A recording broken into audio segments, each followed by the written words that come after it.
The Suja Open WTA 125 was meant to be a calm, end-of-season event, a chance for rising stars to gain points and veterans to close out the year quietly in one of China's most beautiful cities.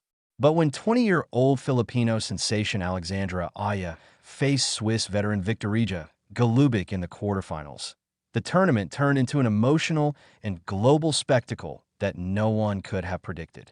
What began as a simple tennis match transformed into one of the most controversial and talked-about moments of the season, filled with tension, fury, and a powerful act of defiance that would echo far beyond the court. From the very first serve, it was clear that this match would not be routine. Golubic, known for her deceptive slices and tactical sharpness, used her precision to frustrate Aya's aggressive baseline game.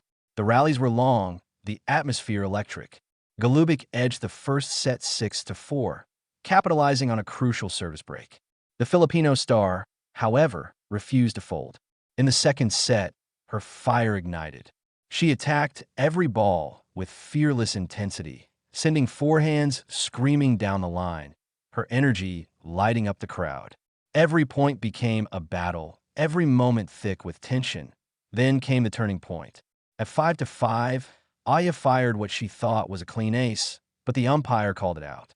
The decision stunned the young player. She protested immediately, insisting the ball had clipped the line. The umpire stood firm. The crowd began to murmur, and as replays showed the controversial moment, Golubic muttered something under her breath. The cameras caught it, and the reaction was instant. Gasps rippled through the stands. Aya froze, clearly hearing the remark. She walked toward the umpire, her voice rising, demanding an explanation. Golubic responded with a slow, sarcastic clap and a smirk that sent a chill through the arena. That mocking gesture snapped something inside Aya. She smashed her racket against the court, her frustration spilling out in an explosion of emotion. The air went heavy and silent. Her words, raw and unfiltered, echoed across the stadium. The umpire issued an immediate code violation, followed by another, then a game penalty. Golubic, maintaining her composure, went on to seal the match 6-4, 7-5. But the score no longer mattered. The real drama had only just begun. The following morning, the WTA released a statement that shocked everyone. Alexandra Aya was fined $200,000 for unsportsmanlike conduct and stripped of her ranking point from the Suja Open.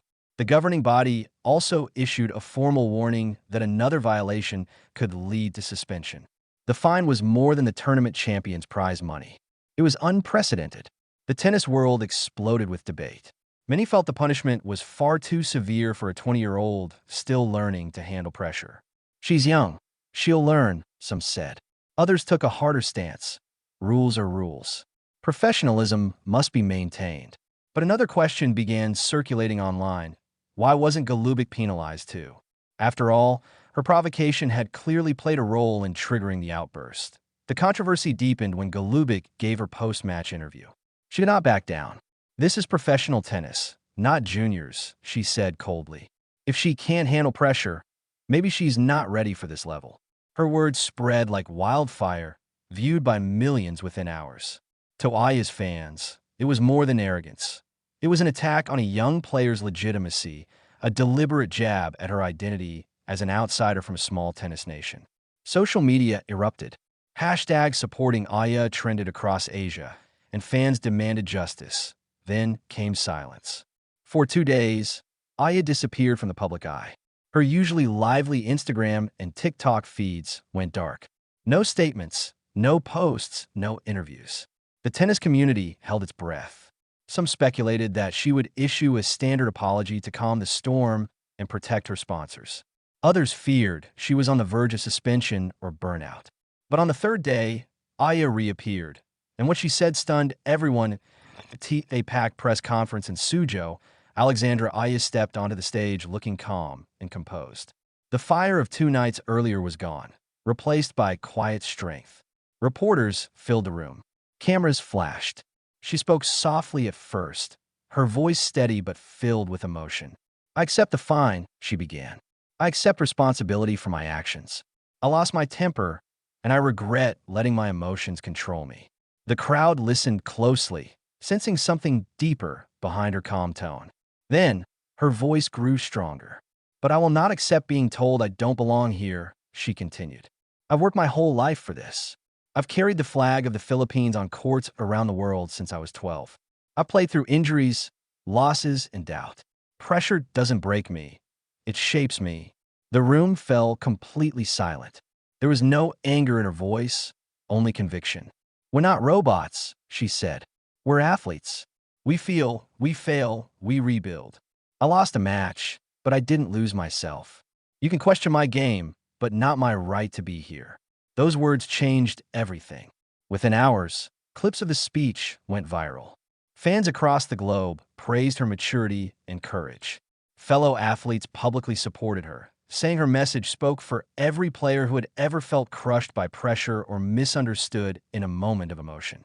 Her sponsors stood by her, and even some critics admitted that her composure in facing the aftermath was admirable. Galubik, who had initially tried to defend her stance, went quiet. The momentum of public opinion had shifted. Aya's outburst, once seen as a scandal, was now being viewed as a moment of painful humanity, a reminder that even the most disciplined athletes can reach a breaking point. What mattered more was how she faced it afterward, with honesty, strength, and grace. The Suja Open, once expected to fade quietly into the background of the WTA season, ended up being one of the defining moments of the year. It wasn't the shots or the scorelines that people remembered, but the story of a young woman who refused to be broken. Alexandra Aya's outburst may have cost her money and points, but her response earned her something far greater: respect. Her final words at that press conference would linger long after the headlines faded. "We fall, we learn, and we rise again."